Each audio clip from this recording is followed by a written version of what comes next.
Prime time ന്യൂസിലേക്ക് വിശദമായി. Parliament അതിക്രമ കേസിലെ മുഖ്യപ്രതി ലളിത് ജ ഇപ്പോൾ അറസ്റ്റിലായിരിക്കുന്നു. വിവരങ്ങളുമായി നിതിൻ അംബുജൻ ഡൽഹിയിൽ നിന്ന് ചേരുന്നുണ്ട്. നിതിൻ, വിവരങ്ങൾ.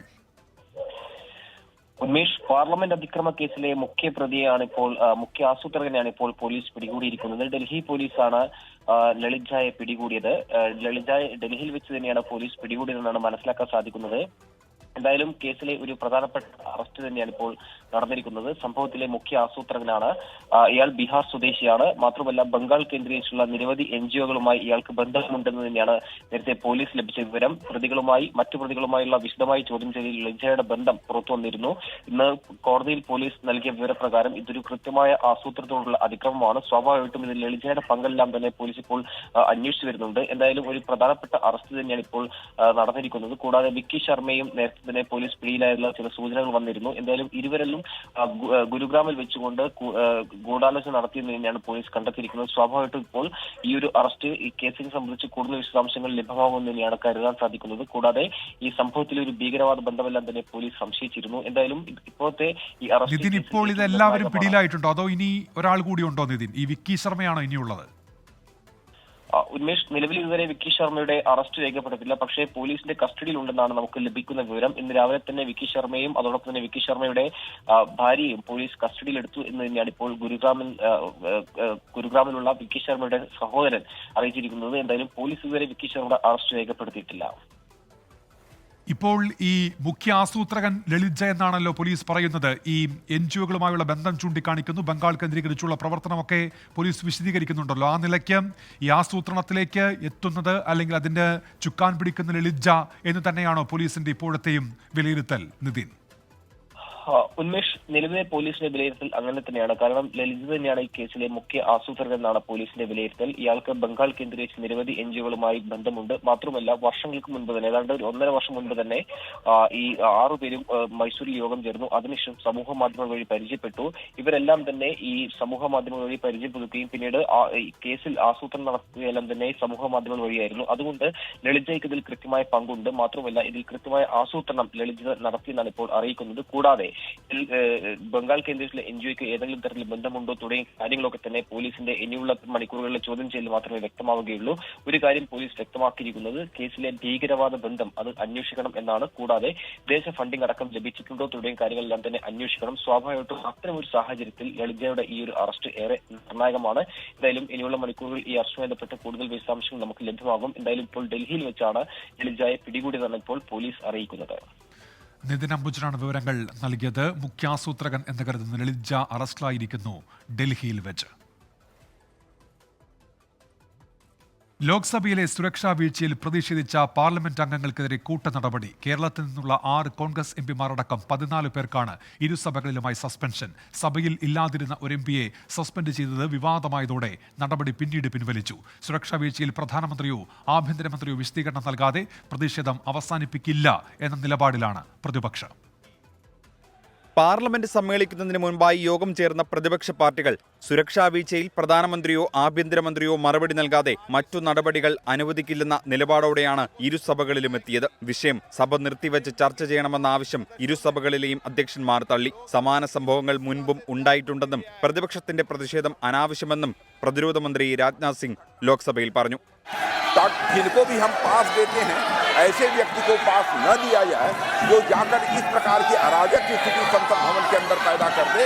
यह हम सभी को, केवल सत्ता पक्ष ही नहीं बल्कि दूसरे पक्ष के लोगों को भी यह सावधानी बरतने की जरूरत है. പ്രതിരോധ മന്ത്രിയല്ല സഭാ നേതാവായ പ്രധാനമന്ത്രിയാണ് മറുപടി പറയേണ്ടതെന്ന് പ്രതിപക്ഷം നിലപാടെടുത്തു. ലോക്സഭാ സെക്രട്ടേറിയറ്റിനാണ് സഭയിലെ സുരക്ഷാ ചുമതലയെന്നും തനിക്കാണ് ഉത്തരവാദിത്തമെന്നുമുള്ള സ്പീക്കറുടെ വിശദീകരണവും പ്രതിപക്ഷം തള്ളി. നടുത്തളത്തിലിറങ്ങി പ്രതിഷേധിച്ച ടി.എൻ. പ്രതാപൻ, ഹൈബി ഈഡൻ, ഡീൻ കുര്യാക്കോസ്, രമ്യ ഹരിദാസ്, ബെന്നി ബെഹന്നാൻ, വി.കെ. ശ്രീകണ്ഠൻ എന്നിവരടക്കം 14 അംഗങ്ങളെ ലോക്സഭാ സ്പീക്കർ ഓം ബിർള സസ്പെൻഡ് ചെയ്തു. രാജ്യസഭയിൽ കടുത്ത വാക്കുകളുമായാണ് ഉപരാഷ്ട്രപതി ജഗദീപ് ധൻഖർ പ്രതിപക്ഷത്തെ നേരിട്ടത്.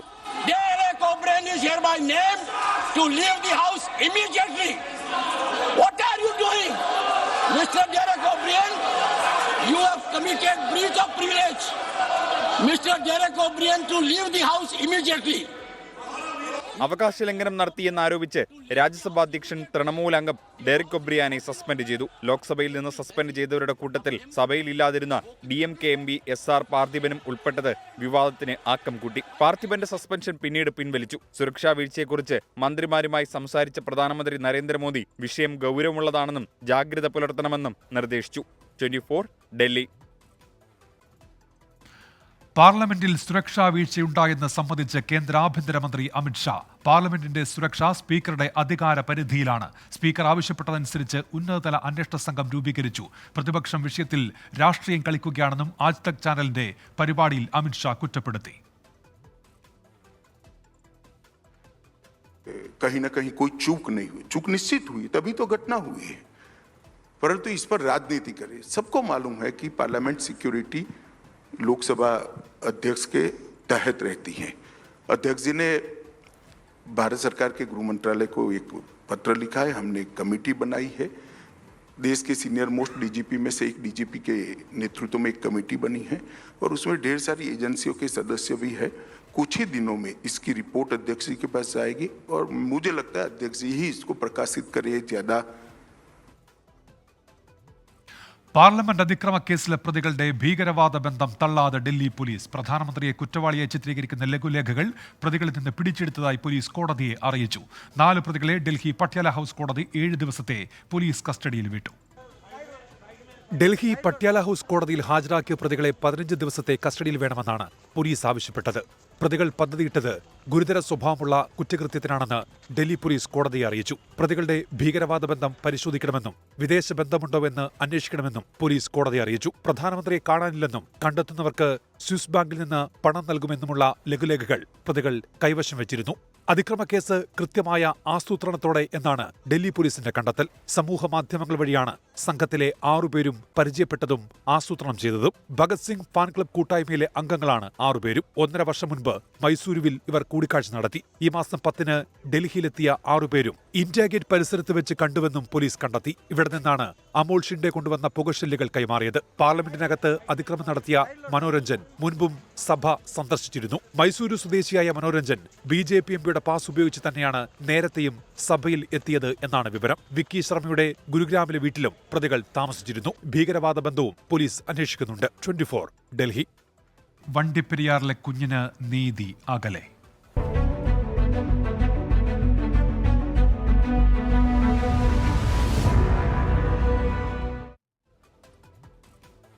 ഇടുക്കി വണ്ടിപ്പെരിയാറിൽ 6 വയസ്സുകാരിയെ പീഡിപ്പിച്ച് കൊന്ന കേസിലെ പ്രതി അർജുൻ കുറ്റക്കാരനല്ലെന്ന കട്ടപ്പന അതിവേഗ കോടതിയുടെ വിധി.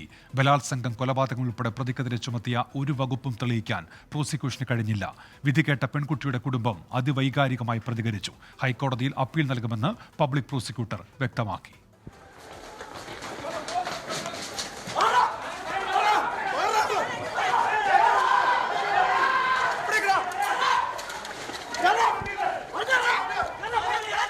പോലീസും പ്രോസിക്യൂഷനും കണ്ടെത്തിയ തെളിവുകൾ അർജുൻ കുറ്റക്കാരനാണെന്ന് കണ്ടെത്താൻ കോടതിക്ക് പര്യാപ്തമായിരുന്നില്ല.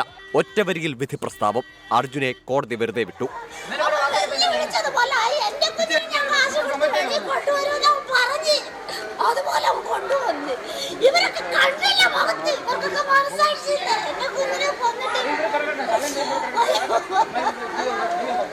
നീതിന്യായ വ്യവസ്ഥയെ പ്രതി വിലക്കെടുത്തുവെന്ന് 6 വയസ്സുകാരിയുടെ അമ്മയുടെ വൈകാരികമായ പ്രതികരണം. വിശ്വാസമില്ല. 100 പോലീസ് വന്ന് എന്റെ കുഞ്ഞിനെ കൊന്നവനെ അറസ്റ്റ് ചെയ്ത് കൊണ്ടുപോയത്. ഇപ്പൊ ഒന്നും ചെയ്തില്ലെന്ന് പറഞ്ഞ് അവനെ വെറുതെ വിട്ടിട്ടുണ്ട്. ഈ ജഡ്ജി കാശ് വാങ്ങിച്ചിട്ടുണ്ട്. അതാ സത്യം. ശാസ്ത്രീയമായ എല്ലാ തെളിവുകളും ഹാജരാക്കിയിരുന്നുവെന്ന് സ്പെഷ്യൽ പബ്ലിക് പ്രോസിക്യൂട്ടർ പറഞ്ഞു. DNA പരിശോധനയ്ക്ക് ആവശ്യമായ ബീജ സാമ്പിൾ ലഭിച്ചില്ല എന്നത് മാത്രമാണ് ന്യൂനത ഉണ്ടായിരുന്നതെന്നാണ് പ്രോസിക്യൂഷന്റെ വാദം. പ്രോസിക്യൂഷനെ സംബന്ധിച്ചിടത്തോളം പ്രോസിക്യൂഷന് ലഭ്യമായ എല്ലാ തെളിവുകളും സാഹചര്യങ്ങളും ശാസ്ത്രീയ തെളിവുകൾ ഉൾപ്പെടെയുള്ളവ ഹാജരാക്കിയിരുന്നു. DNA പ്രൊഫൈലിങ്ങിന് ഇത് സാമ്പിൾ ഇൻസഫിഷ്യൻ്റ് ആയിരുന്നു. പ്രതി കുറ്റക്കാരനാണെന്ന് കാണിക്കാവുന്ന രീതിയിലുള്ള ആവശ്യമായ ശാസ്ത്രീയ തെളിവുകൾ ഉണ്ടായിരുന്നു. മാക്സിമം പോലീസിൻ്റെ ഭാഗത്തു നിന്നുള്ള തെളിവുകളെല്ലാം നമ്മൾ ശേഖരിച്ചാണ് കൊടുത്തത്. ബാക്കി ബഹുമാനപ്പെട്ട കോടതിയുടെ തീരുമാനമാണല്ലോ. എല്ലാ തെളിവുകളെല്ലാം ലഭിച്ചിരുന്നവർക്ക് ബഹുമാനപ്പെട്ട കോടതി ഹാജരാക്കിയതാണ്. നീതി നടപ്പായി എന്നായിരുന്നു പ്രതിഭാഗം അഭിഭാഷകന്റെ പ്രതികരണം. കേസിലെ യഥാർത്ഥ പ്രതിയെ കണ്ടെത്താനായി പുനരന്വേഷണം ആവശ്യപ്പെടുമെന്ന് പ്രതിഭാഗം അഭിഭാഷകൻ പറഞ്ഞു. ഞങ്ങൾ ഈ കേസിൽ റീഇൻവെസ്റ്റിഗേഷൻ ഡിമാൻഡ് ചെയ്യാണ്. യഥാർത്ഥ പ്രതി എവിടെ പോയി? ഈ ചോദ്യങ്ങൾക്ക് ഉത്തരം വേണമല്ലോ. ഞങ്ങളിതിൽ റീഇൻവെസ്റ്റിഗേഷൻ മറ്റുകാരണം ഞങ്ങൾ മുന്നോട്ട് പോകും. പിച്ചിച്ചീന്തി കൊല ചെയ്യപ്പെട്ട ഒരു 6 വയസ്സുകാരിയുടെ നീതി നിഷേധത്തിന്റെ നിലവിളി ശബ്ദമാണ് ഇന്ന് ഈ കോടതി പരിസരത്ത് ഉയർന്നത്. ആ കുട്ടിക്ക് നീതി ലഭിച്ചേ മതിയാകൂ. സുനിൽ സുരേന്ദ്രനൊപ്പം രാഹുൽ വിജയൻ, 24 ഇടുക്കി. വണ്ടിപ്പെരിയാറിൽ 6 വയസ്സുകാരി പീഡനത്തിന് ഇരയായി കൊല്ലപ്പെട്ട കേസിൽ അന്വേഷണ സംഘത്തിന് കോടതിയുടെ രൂക്ഷ വിമർശനം. പ്രതിയെ വെറുതെ വിട്ട വിധി പ്രസ്താവത്തിലാണ് പോലീസിന്റെ വീഴ്ചകൾ അക്കമിട്ട് നിരത്തുന്നത്. കുട്ടിയുടേത് കൊലപാതകം തന്നെയാണെന്നും പീഡനം നടന്നിട്ടുണ്ടെന്നും സ്ഥിരീകരിക്കുന്ന കോടതി അന്വേഷണ ഉദ്യോഗസ്ഥന്റെ വിശ്വാസ്യതയെ തന്നെ ചോദ്യം ചെയ്യുന്നുണ്ട്. 6 വയസ്സുകാരിയുടെ മരണമറിഞ്ഞിട്ടും സ്റ്റേഷനിൽ നിന്ന് 1 കിലോമീറ്റർ മാത്രം അകലെയുള്ള സംഭവസ്ഥലത്തേക്ക് വണ്ടിപ്പെരിയാർ SHO എത്തിയത് 2ാം ദിവസമാണ്. അവിടെ തുടങ്ങുകയാണ് അന്വേഷണ ഉദ്യോഗസ്ഥന്റെയും പോലീസിന്റെയും വീഴ്ചകൾ. കുട്ടിയെ തൂങ്ങി മരിച്ച നിലയിൽ കണ്ട സ്ഥലത്തു നിന്നുള്ള രക്തം, മലം, മൂത്രം എന്നിവ സുപ്രധാന ഘടകങ്ങളാണെങ്കിലും അന്വേഷണ രേഖകളിൽ അവ ഇടം പിടിച്ചില്ല. കൊലപാതകം നടന്ന മുറിയിൽ നിന്ന് വിരലടയാളം ശേഖരിച്ചില്ല. കുട്ടിയെ കെട്ടിത്തൂക്കിയ തുണിയെടുത്ത അലമാര അന്വേഷണ ഉദ്യോഗസ്ഥർ പരിശോധിച്ചില്ല. കൊലപാതകം നടന്ന മുറിയിലെ തെളിവുകൾ അലക്ഷ്യമായാണ് പോലീസ് കൈകാര്യം ചെയ്തത്. സുപ്രധാന തെളിവുകളായ തോർത്തും കത്തിയും ബെഡ്ഷീറ്റും സീൽ ചെയ്ത് സൂക്ഷിച്ചില്ല. മാത്രമല്ല, പ്രോസിക്യൂഷൻ ഹാജരാക്കിയ സാക്ഷിയുടെ മൊഴിയിലെ പൊരുത്തക്കേട് വിശദീകരിക്കുന്നതിൽ അന്വേഷണ ഉദ്യോഗസ്ഥൻ പരാജയപ്പെട്ടു. അന്വേഷണ ഉദ്യോഗസ്ഥന്റെ വിശ്വാസ്യതയെയും കോടതി ചോദ്യം ചെയ്യുന്നു. ഫിംഗർ പ്രിന്റുകൾ ലഭിക്കാൻ സാധ്യതയില്ലെന്ന് വിരലടയാള വിദഗ്ധർ പറഞ്ഞുവെന്ന ന്യായമാണ് അന്വേഷണ ഉദ്യോഗസ്ഥൻ നിരത്തിയത്. കേസിൽ പ്രതി കുറ്റവിമുക്തനായതോടെ പോലീസ് കടുത്ത പ്രതിരോധത്തിലാണ്. ഇതിനിടെയാണ് കോടതിയുടെ രൂക്ഷ വിമർശനം. 24 ഇടുക്കി. വണ്ടിപ്പെരിയാറിൽ പീഡനത്തിനിരയായ 6 വയസ്സുകാരി കൊല്ലപ്പെട്ട കേസിൽ പ്രതിയെ വെറുതെ വിട്ട കോടതി വിധിയോട് ഞെട്ടലോടെയാണ് കേരളം പ്രതികരിച്ചത്. പ്രോസിക്യൂഷന് വലിയ വീഴ്ചയുണ്ടായി എന്ന വിമർശനം ശക്തമാണ്. പ്രതിക്ക് അനുകൂലമായ ഘടകങ്ങൾ എന്തൊക്കെയെന്ന് പരിശോധിക്കുമെന്നാണ് ബന്ധപ്പെട്ട അധികൃതരുടെ പ്രതികരണം. കൃത്യമായ തെളിവുകളുണ്ടെന്ന് പോലീസ് ആവർത്തിച്ച കേസിൽ അപ്രതീക്ഷിത വിധിയാണ് ഉണ്ടായത്. വിധി പരിശോധിച്ച് കുടുംബത്തിന് ആവശ്യമായ നിയമസഹായം സർക്കാർ നൽകുമെന്ന് മന്ത്രി കെ രാധാകൃഷ്ണൻ പറഞ്ഞു. അതെന്താണെന്ന് നമുക്ക് പരിശോധിക്കാം, എങ്ങനെയാണ് അത് സംഭവിച്ചിരിക്കുന്നത്. ആ കുടുംബത്തിന് എന്തെങ്കിലും മറ്റു രീതിയിലുള്ള സഹായം വേണമെന്നുണ്ടെങ്കിൽ അതെല്ലാം ഗവൺമെന്റ് ചെയ്തു കൊടുക്കുകയും ചെയ്യും. പ്രോസിക്യൂഷന് വീഴ്ചയുണ്ടായോ എന്ന് പരിശോധിക്കുമെന്ന് ബാലാവകാശ commission chairman KV Manoj Kumar. വലിയ ഒരു വീഴ്ച തന്നെയാണ് ഇത്തരമൊരു പ്രമാദമായ ഒരു കേസിനകത്ത് പ്രതിയെ വെറുതെ വിടുന്നത്. ഏതായാലും ഞങ്ങളെ സംബന്ധിച്ചിടത്തോളം, കമ്മീഷന്റെ ഞങ്ങളെ സംബന്ധിച്ചിടത്തോളം എനിക്ക് വ്യക്തിപരമായിട്ടും വളരെയേറെ പ്രയാസമുണ്ടാക്കിയ ഒരു വിധി തന്നെയാണ് എന്നാണ് എനിക്ക് പറയാനുള്ളത്. ഒരമ്മയുടെ ചങ്കുപൊട്ടിയുള്ള നിലവിളി മുഖ്യമന്ത്രിയും സർക്കാരും കേൾക്കണമെന്നായിരുന്നു പ്രതിപക്ഷ നേതാവ് VD സതീശന്റെ പ്രതികരണം. ഡിവൈഎഫ്ഐ പ്രാദേശിക നേതാവായ പ്രതിയെ രക്ഷിക്കാൻ പോലീസും പ്രോസിക്യൂഷനും ഒത്തുകളിച്ചെന്ന് ഡീൻ കുര്യാക്കോസ് MP ആരോപിച്ചു. നടന്ന അന്വേഷണങ്ങളും തെളിവ് ശേഖരിക്കലുകളും ഒക്കെ തന്നെ പ്രതികൾക്ക് അനുകൂലമാക്കി മാറ്റുന്നതിൽ വ്യക്തമായ ഗൂഢാലോചന നടന്നിട്ടുണ്ട്. ഈ കേസിനെ അട്ടിമറിക്കുന്നതിന് വേണ്ടി പോലീസുമായിട്ടുണ്ടായിട്ടുള്ള ഒരു ഒത്തുതീർപ്പ് രാഷ്ട്രീയം, ആ ഒരു ഒത്തുചേരലിലൂടെയാണ് ഈ പ്രതികൾ രക്ഷപ്പെട്ടത് എന്ന് ഈ ഘട്ടത്തിൽ ആരോപിക്കുകയാണ്. പോലീസിനെതിരായ വിമർശനങ്ങളിൽ കഴമ്പുണ്ടോ എന്ന് പരിശോധിക്കണമെന്ന് CPIM സംസ്ഥാന സെക്രട്ടറി MV ഗോവിന്ദൻ പറഞ്ഞു. ഞങ്ങളിപ്പോഴും എല്ലാം ചെയ്തുകൊണ്ടിരിക്കുന്നത് മുഴുവൻ എല്ലാ ഡിപ്പാർട്ട്മെൻറ്റും എല്ലാവരും 100% ശരിയാണെന്നൊന്നും പറയാൻ സാധിക്കില്ല. പല വീഴ്ചകളും സംഭവിച്ചിട്ടുണ്ടാകും. അതൊക്കെ പരിശോധിക്കുന്നത് ഞങ്ങളാരും എതിരല്ല. പെൺകുട്ടിയുടെ കുടുംബത്തിന് നീതി ലഭിക്കാൻ വേണ്ടതെല്ലാം ചെയ്യുമെന്ന് പറഞ്ഞ CPIM ജില്ലാ സെക്രട്ടറി CV വർഗീസ് ഡീൻ കുര്യാക്കോസിന്റെ ആരോപണം തള്ളി. വിധി ഞെട്ടലുളവാക്കുന്നതും സംശയം ജനിപ്പിക്കുന്നതുമാണെന്ന് CPI ജില്ലാ സെക്രട്ടറി K സലീം കുമാർ പറഞ്ഞു. ഈ വിധി വരുന്നതിന് മുൻപ് തന്നെ പ്രതിയുടെ അഭിഭാഷകനും പ്രതിയുടെ കുടുംബാംഗങ്ങളും പ്രതിയെ വെറുതെ വിടുമെന്നുള്ള പ്രചരണം സംഘടിപ്പിച്ചിരുന്നു. ആ ഇന്നത്തെ വിധിയും അവരുടെ സംസാരവും കുട്ടി വായിക്കുമ്പോൾ വളരെയേറെ ദുരൂഹതയാണ് ഈ വിധിയിൽ ഉണ്ടായതായിട്ട് തോന്നുന്നത്. ജുഡീഷ്യറിക്കും നാടിനും നാണക്കേടുണ്ടാക്കിയ വിധിയെന്നാണ് CPI നേതാവ് KK ശിവരാമന്റെ വിമർശനം. 24 ഇടുക്കി.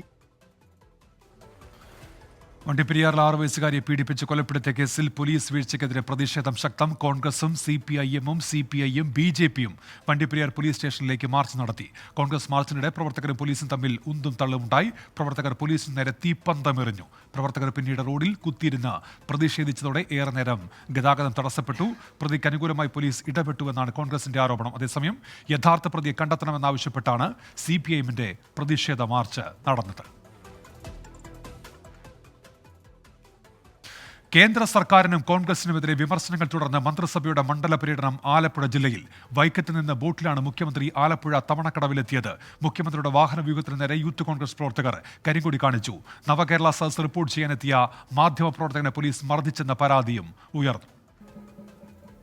വൈകിട്ട് 5 മണിയോടെയാണ് മുഖ്യമന്ത്രി തവണക്കടവിലെത്തിയത്. നവകേരള ബസ് എത്തിച്ചത് ജങ്കാറിലാണ്.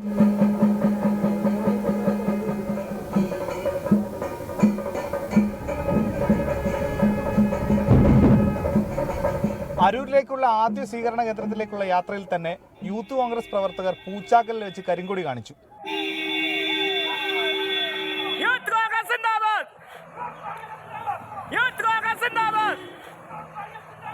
ഇവരെ പോലീസ് അറസ്റ്റ് ചെയ്തു നീക്കി. മാക്കേക്കടവിൽ പ്രതിഷേധത്തിനെത്തിയ 30ഓളം യൂത്ത് കോൺഗ്രസ് KSU പ്രവർത്തകരെ പോലീസ് കരുതൽ തടങ്കലിലാക്കി. അരൂരിൽ നവകേരള വോളണ്ടിയർ ടീഷർട്ട് അണിഞ്ഞ് ബൈക്കിലെത്തിയ 3 അംഗ സംഘം കരിങ്കൊടി കാണിക്കാനെത്തിയ യൂത്ത് കോൺഗ്രസ് പ്രവർത്തകരെ മർദ്ദിച്ചു. മുഖ്യമന്ത്രിയുടെ വാഹനവ്യൂഹത്തിന് പിന്നാലെ സ്കൂട്ടറിൽ പോവുകയായിരുന്ന മാധ്യമം ആലപ്പുഴ ബ്യൂറോ ഫോട്ടോഗ്രാഫർ മനു ബാബുവിനെ പോലീസ് കയ്യേറ്റം ചെയ്തെന്നും ആരോപണം. സ്കൂട്ടർ തള്ളിമറിച്ചിട്ട പോലീസ് സംഘം താക്കോലും ഊരിക്കൊണ്ടുപോയി. അരൂർ, ചേർത്തല മണ്ഡലങ്ങളിലെ നവകേരള സദസ്സുകൾ പൂർത്തിയായി. നാളെ ആലപ്പുഴ, അമ്പലപ്പുഴ, കുട്ടനാട്, ഹരിപ്പാട് മണ്ഡലങ്ങളിലാണ് നവകേരള സദസ്സ്. 24 ആലപ്പുഴ. വയനാട് വാഗേരി കൂടല്ലൂരിൽ ക്ഷീരകർഷകനെ ആക്രമിച്ച് കൊന്ന കടുവയെ തിരിച്ചറിഞ്ഞു. വയനാട് വൈൽഡ് ലൈഫ് 4-5 എന്ന കടുവയാണ് പ്രജീഷിനെ കൊലപ്പെടുത്തിയത്. കടുവയെ വെടിവെച്ച് കൊല്ലാൻ നടപടി ആരംഭിച്ചതായി വനമന്ത്രി AK ശശീന്ദ്രൻ പ്രതികരിച്ചു. 13 വയസ്സുള്ള ആൺകടുവയാണ് പ്രജീഷിനെ കൊന്നതെന്നും കടുവ തുടർച്ചയായി മേഖലയിൽ ഇറങ്ങുന്നുണ്ടെന്നും വനം വകുപ്പിന്റെ പരിശോധനയിൽ വ്യക്തമായി. മേഖലയിൽ സ്ഥാപിച്ച 3 കൂടുകളിൽ ഒന്നിനു സമീപം ഇന്നലെ കടുവ എത്തിയതായി സ്ഥിരീകരിച്ചു. ക്യാമറ ട്രാപ്പിൽ കുടുങ്ങിയ ദൃശ്യങ്ങൾ വഴിയാണ് വയനാട് വന്യജീവി സങ്കേതത്തിലെ 45-ാം നമ്പർ കടുവയാണെന്ന് തിരിച്ചറിഞ്ഞത്. കടുവയെ വെടിവെച്ചു കൊല്ലാൻ നടപടിയായെന്ന് വനം മന്ത്രി AK ശശീന്ദ്രൻ. കടുവയെ വനം വകുപ്പ് തിരിച്ചറിഞ്ഞു കഴിഞ്ഞിട്ടുണ്ട്. WWL 45 എന്ന ഇനത്തിൽപ്പെട്ട വനം വകുപ്പിന്റെ ഡാറ്റാ ബേസിൽ ഉൾപ്പെട്ട കടുവയാണ് ഈ കടുവ. ഇത് അനുയോജ്യമായ സ്ഥലത്തെത്തിയാൽ വെടിവെച്ച് കൊല്ലുന്നതിനുള്ള എല്ലാ നടപടികളും സ്വീകരിച്ചു കഴിഞ്ഞിട്ടുണ്ട്. മൃഗസംരക്ഷണ വകുപ്പ് assistant director doctor Arun Zachariah വാഗേരിയിൽ എത്തിയിട്ടുണ്ട്. റാപ്പിഡ് റെസ്പോൺസ് ടീം 3 ഗ്രൂപ്പുകളായി തിരിഞ്ഞ് തിരച്ചിൽ തുടരുകയാണ്. സ്ഥലത്ത് വിക്രം, ഭരത് എന്നീ കുങ്കിയാനകളെയും എത്തിച്ചു. ഈ മേഖലയിൽ പ്രശ്നം സൃഷ്ടിച്ചതിനെ തുടർന്ന് 2019 മാർച്ചിൽ വനം വകുപ്പ് പിടികൂടി കുങ്കിയാനയാക്കിയ കൊമ്പനാണ് വിക്രം. കടുവയെ പിടികൂടാനുള്ള ദൗത്യത്തിൽ 2 ആനകളെയും ഉപയോഗിക്കും. കുറ്റിക്കാടുകളും കാപ്പിത്തോട്ടങ്ങളും നിറഞ്ഞ മേഖലയിലാണ് കടുവാ സാന്നിധ്യം. അതിനാൽ തന്നെ വെടിവെക്കാൻ വനം വകുപ്പിന് മുന്നിൽ പ്രതിബന്ധങ്ങൾ ഏറെ. അനുയോജ്യമായ സ്ഥലത്തെത്തിച്ച് വെടിയുതിർക്കാനാണ് നിലവിലെ നീക്കം. റിബിൻ ജോൺ പാലേരിക്കൊപ്പം വാഗേരിയിൽ നിന്ന് സുർജിത്ത് അയ്യപ്പത്ത്, 24 വയനാട്. കിഫ്ബി മസാല ബോണ്ട് കേസിൽ സമൻസുകൾ പിൻവലിക്കുമെന്ന് എൻഫോഴ്സ്മെന്റ് ഡയറക്ടറേറ്റ്. മുൻ ധനമന്ത്രി ഡോക്ടർ TM തോമസ് ഐസക് നൽകിയ ഹർജിയിലാണ് നിലപാട് അറിയിച്ചത്. ED അന്വേഷണം തടയണമെന്ന ആവശ്യം ഹൈക്കോടതി അംഗീകരിച്ചില്ല. കിഫ്ബിയുമായി ബന്ധപ്പെട്ട് ED ചോദിച്ചതിനെല്ലാം താൻ മറുപടി നൽകിയതാണെന്ന് ഡോക്ടർ TM തോമസ് ഐസക് പറഞ്ഞു. തെളിവില്ലാത്ത സംഭവത്തിൽ ED ചെളിവാരി എറിയുകയാണ്. തനിക്കെതിരായ അന്വേഷണം ഹൈക്കോടതി റദ്ദാക്കിയെന്നാണ് തോമസ് ഐസക്കിന്റെ അവകാശവാദം. ചലച്ചിത്ര അക്കാദമി ചെയർമാൻ രഞ്ജിത്തിനെതിരെ പടയൊരുക്കവുമായി അക്കാദമി അംഗങ്ങൾ. രഞ്ജിത്തിനെ ചെയർമാൻ സ്ഥാനത്ത് നിന്ന് നീക്കണം എന്നാവശ്യപ്പെട്ട് സമാന്തര യോഗം ചേർന്ന് സർക്കാരിന് കത്ത് നൽകി. അതേസമയം സർക്കാർ ആവശ്യപ്പെട്ടാൽ സ്ഥാനമൊഴിയാൻ തയ്യാറാണെന്ന് രഞ്ജിത്ത് പ്രതികരിച്ചു. 15 പേരടങ്ങുന്ന അക്കാദമിയിലെ 9 അംഗങ്ങളാണ് സമാന്തര യോഗം ചേർന്നത്. ചലച്ചിത്രമേളയുടെ വേദിയിൽ ചേർന്ന യോഗത്തിൽ ചെയർമാൻ രഞ്ജിത്തിനെ മാറ്റണമെന്നാവശ്യപ്പെട്ട് സർക്കാരിന് കത്ത് നൽകിയിട്ടുണ്ട്. ചെയർമാൻ ഏകപക്ഷീയമായി തീരുമാനങ്ങൾ എടുക്കുന്നുവെന്നാണ് അംഗങ്ങളുടെ ആരോപണം. അതേസമയം താൻ ഒറ്റയ്ക്കല്ല തീരുമാനങ്ങൾ എടുക്കുന്നതെന്നും പരാതി പരിശോധിച്ച് താൻ യോഗ്യനല്ലെന്ന് സർക്കാർ തീരുമാനിച്ചാൽ സ്ഥാനമൊഴിയാൻ തയ്യാറാണെന്നും രഞ്ജിത്ത് വ്യക്തമാക്കി. ഇവിടെ രഞ്ജിത്ത് ഒറ്റയ്ക്ക് ഇരുന്നിട്ട് തീരുമാനിക്കുകയാണോ എന്ന് മറ്റുള്ളവരോടും ചോദിക്കാം. അവർക്കും ഒരു മറുപടി ഉണ്ടാവില്ലേ? അപ്പോൾ അവരെല്ലാവരും പറയണം, അതെ ഞങ്ങളെല്ലാവരും വീർപ്പുമുട്ടുകയാണ് ഇയാളുടെ തീരുമാനത്തിൽ എന്ന് പറയുകയാണെങ്കിൽ ആ നിമിഷം സർക്കാരിനത് ബോധ്യപ്പെടും. സർക്കാർ പറയും നിങ്ങൾ തുടരേണ്ടതില്ല. കഴിഞ്ഞ ദിവസം രഞ്ജിത്ത് നൽകിയ അഭിമുഖത്തിലെ ചില പരാമർശങ്ങൾ വിവാദമായിരുന്നു. ഇതിൽ സാംസ്കാരിക വകുപ്പിനും സർക്കാരിനും അതൃപ്തിയുണ്ട്. 24 തിരുവനന്തപുരം. തീർത്ഥാടകരുടെ ദുരിതം കണ്ട് കോടതി.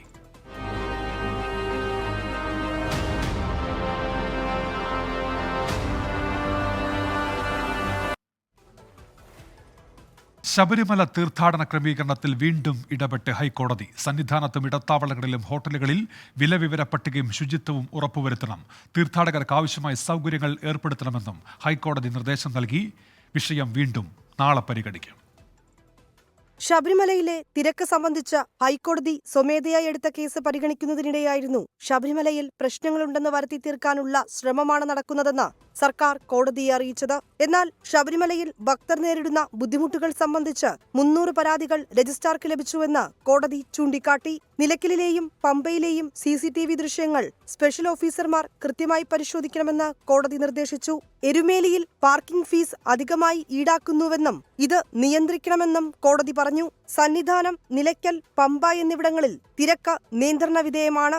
നിലയ്ക്കൽ, കടമല, നിലയ്ക്കൽ, ലാഹ സെക്ടറിലെ മൊബൈൽ വെഹിക്കിൾ യൂണിറ്റുകളുടെ എണ്ണം കൂട്ടി. നിലയ്ക്കലിൽ പാർക്കിങ്ങിനായി അധികം സ്ഥലം കണ്ടെത്തിയിട്ടുണ്ടെന്നും സർക്കാർ കോടതിയെ അറിയിച്ചു. ഹോട്ടലുകളിലെ വിലവിവര പട്ടിക, ശുചിത്വം എന്നിവ കൃത്യമാണെന്ന് എക്സിക്യൂട്ടീവ് മജിസ്ട്രേറ്റ് ഉറപ്പാക്കണമെന്ന് കോടതി നിർദ്ദേശിച്ചു. കേസ് ഹൈക്കോടതി നാളെ വീണ്ടും പരിഗണിക്കും. 24 കൊച്ചി. ശബരിമലയിൽ ഇന്നും തിരക്ക് നിയന്ത്രണ വിധേയമായിരുന്നു. ഭക്തർക്ക് ആവശ്യമായ എല്ലാ സൗകര്യങ്ങളും ഒരുക്കിയിട്ടുണ്ടെന്ന് സന്നിധാനത്തെത്തിയ ദേവസ്വം മന്ത്രി കെ രാധാകൃഷ്ണൻ 24നോട് പറഞ്ഞു. വിവാദങ്ങൾ രാഷ്ട്രീയ പ്രേരിതമാണെന്നും ഭക്തരുടെ വിശ്വാസത്തെ കരുവാക്കി നേട്ടമുണ്ടാക്കാൻ കോൺഗ്രസും BJPയും ശ്രമിച്ചെന്നും മന്ത്രി കുറ്റപ്പെടുത്തി. ഭക്തരുടെ വിശ്വാസത്തെ ഉപയോഗപ്പെടുത്തിക്കൊണ്ട് തങ്ങൾക്ക് എന്തെങ്കിലും നേട്ടമുണ്ടാക്കാൻ കഴിയുമോ എന്നുള്ള ഒരു ആലോചനയുടെ ഭാഗമാണ്. നിർമ്മാണ പ്രവർത്തനങ്ങൾ നടത്തുന്നതിൽ സെൻട്രൽ ഫോറസ്റ്റിൻ്റെ ഒരു തടസ്സങ്ങളുണ്ട്. അത് മാറ്റി തരണം. കൂടുതൽ സ്ഥലം നമുക്ക് ഫോറസ്റ്റിൽ നിന്ന് അനുവദിച്ചു തരികയാണെങ്കിൽ നമുക്കിവിടെ കൂടുതൽ സംവിധാനം കൊടുക്കാം.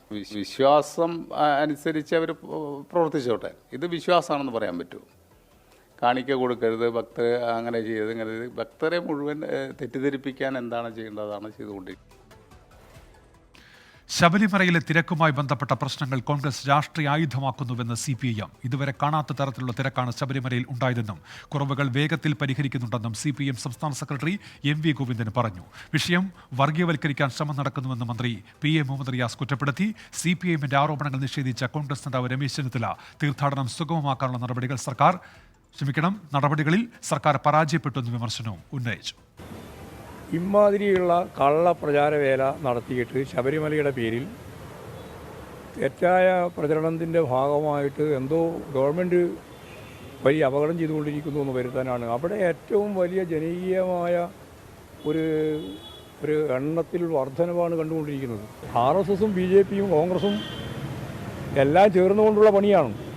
അതിനെ പക്ഷേ ശബരിമലയെ ഒരു ആയുധമാക്കി ഉപയോഗിക്കാൻ പാടില്ല എന്നാണ് മൊത്തം ജനങ്ങളുടെ ഒരു പ്രതീകമാണ്.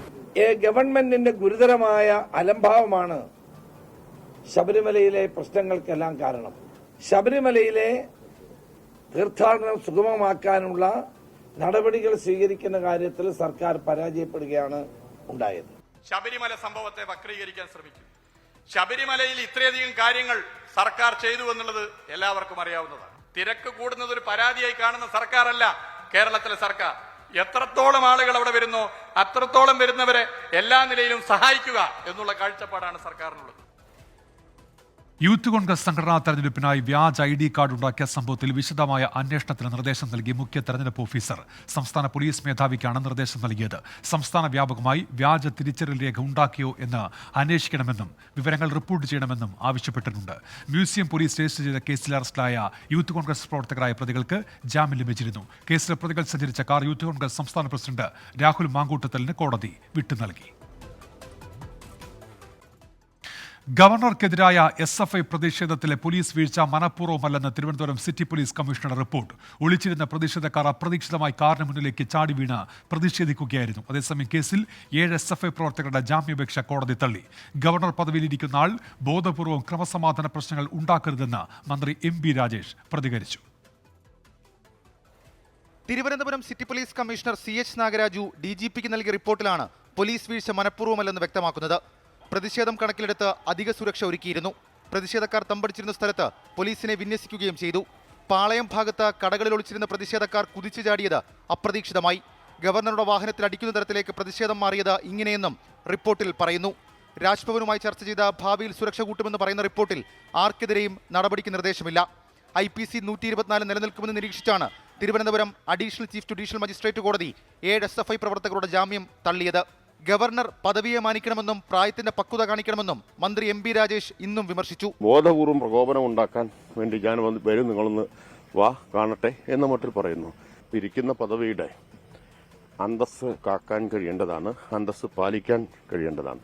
ഇനി അതിന് കഴിയുന്നില്ലെങ്കിൽ മിനിമം പ്രായത്തിന്റെ പക്വതയും മിതത്വമെങ്കിലും കാണിക്കാൻ കഴിയേണ്ടതാണ്. ഗവർണറെ അനുകൂലിച്ച് രമേശ് ചെന്നിത്തലയും രംഗത്തെത്തി. മുഖ്യമന്ത്രിയെ കരിങ്കൊടി കാണിച്ചാൽ ഗുണ്ടകളെ വെച്ച് തല്ലും. ഗവർണറെ കരിങ്കൊടി കാണിച്ചാൽ എന്താണ് പോലീസ് നടപടിയെടുക്കാത്തത്? മുഖ്യമന്ത്രിക്ക് എതിരെ കരിങ്കൊടി കാണിച്ചാൽ അത് ഏറ്റവും വലിയ അപരാധമാണ്. ഗവർണറെ കരിങ്കൊടി കാണിച്ചാൽ എന്ത് അപരാധമല്ലേ? ആ ഇരട്ടത്താപ്പ് ശരിയല്ല. അതേസമയം പ്രതിഷേധവുമായി ബന്ധപ്പെട്ട് ചീഫ് സെക്രട്ടറിയും പോലീസ് മേധാവിയും ഇന്ന് രാജ്ഭവന് റിപ്പോർട്ട് നൽകിയേക്കും. 24 തിരുവനന്തപുരം. ഇനി ചില വാർത്തകൾ ചുരുക്കത്തിൽ.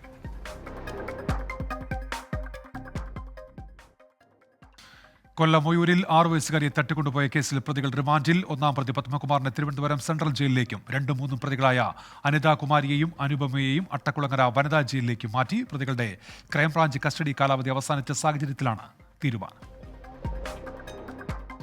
എറണാകുളം അങ്കമാലി അതിരൂപതയിലെ വൈദികർക്ക് ഭീഷണി കത്തുകൾ. ഊമക്കത്തുകൾ കിട്ടിയത് ശതാബ്ദി ആഘോഷത്തിന്റെ ഭാഗമായി ജനാഭിമുഖ കുർബാന നടത്തിയ വൈദികർക്ക് വിവാഹം കഴിച്ച് സഭയിൽ നിന്ന് പുറത്തു പോകണമെന്ന ആവശ്യം.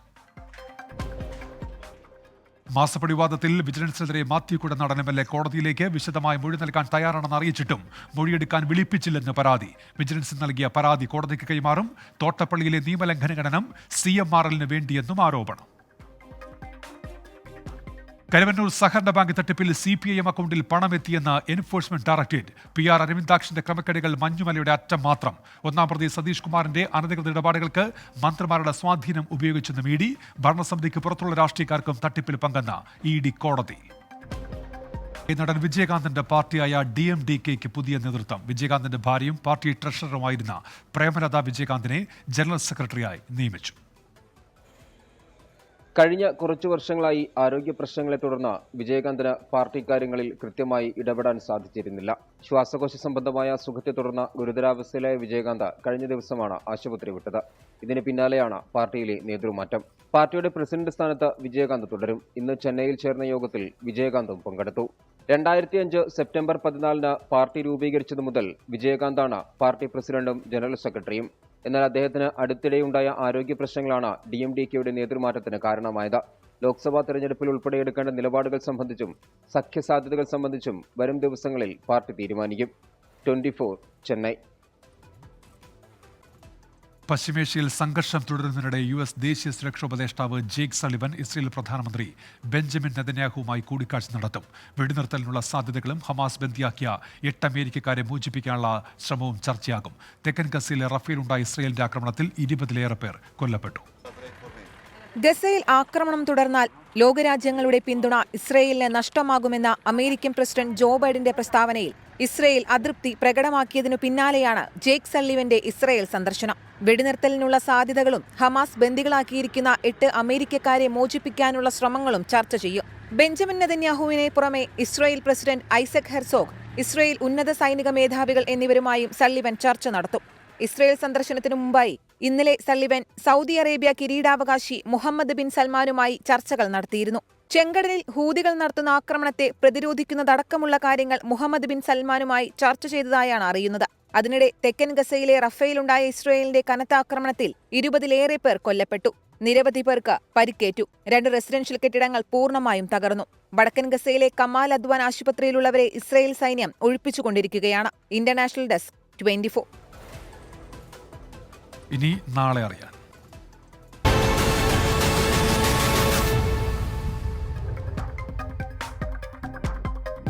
നവകേരള സദസ്സ് നടക്കുന്നതിനാൽ ആലപ്പുഴ ചങ്ങനാശ്ശേരി റോഡിൽ നാളെ ഗതാഗത നിയന്ത്രണം. ഉച്ചയ്ക്ക് 1 മണി മുതൽ രാത്രി 9 മണി വരെ മങ്കൊമ്പ് ജംഗ്ഷൻ മുതൽ കൈതവന വരെ ഗതാഗതം നിരോധിച്ചു. തൃശൂർ കോർപ്പറേഷന്റെ പഴയ മുനിസിപ്പൽ പ്രദേശങ്ങളിൽ നാളെയും മറ്റന്നാളും ജലവിതരണം പൂർണ്ണമായും തടസ്സപ്പെടും. പൈപ്പ് ലൈനിൽ അറ്റകുറ്റപ്പണികൾ നടക്കുന്നതാണ് കാരണം. ചെന്നൈ കോട്ടയം റൂട്ടിൽ വന്ദേ ഭാരത് ട്രെയിൻ സർവീസ് നാളെ മുതൽ രാവിലെ 4:30 ചെന്നൈയിൽ നിന്ന് പുറപ്പെടുന്ന ട്രെയിൻ വൈകിട്ട് 4:15 കോട്ടയത്തെത്തും. പ്രത്യേക സർവീസ് ശബരിമല തീർത്ഥാടകരുടെ തിരക്ക് കണക്കിലെടുത്താണ്.